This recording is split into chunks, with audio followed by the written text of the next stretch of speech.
Yep, that's me. You're probably wondering how I ended up in this situation. So that horrible racket you can hear there is the blower motor for the air conditioner and heater.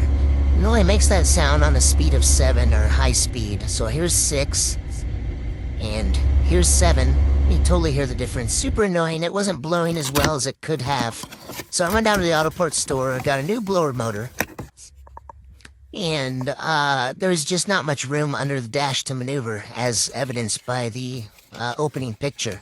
But there is just 3 screws holding this in place. Here in a moment I'll point to the mounting holes. There's going to be 1 screw here, 1 there, and 1 over here. So when you get under the dash, they're super challenging to get to. You'll need to take off this plastic panel here.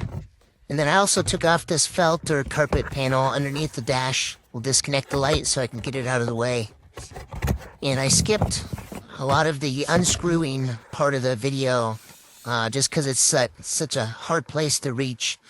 But the tools that you're going to need to do this, I used an 8mm socket on a swivel head ratchet. And if you don't have a swivel head ratchet, you can use an extension and a U-joint or a swivel.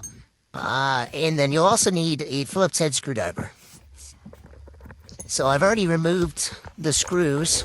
We'll pull the fan off, and there's 3 pigtails that you'll have to disconnect. And again, I couldn't really hold the camera and disconnect at the same time, so here we are with them disconnected. You'll remove the 2 screws, the Phillips head screws. Take this piece off your old blower, put it on your new blower.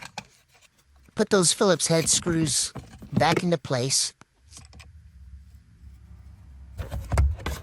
And again, this is me fumbling with the camera and the pigtails trying to demonstrate how it's done, and I just could do it. So they're already plugged in, and there is 1 little clip here of me tightening one of the screws back down with the swivel head ratchet.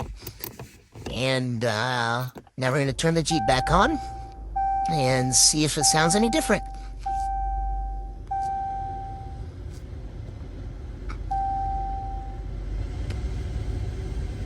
Amazing. The rattle's gone. It blows a little harder. Took about 20 minutes to do this.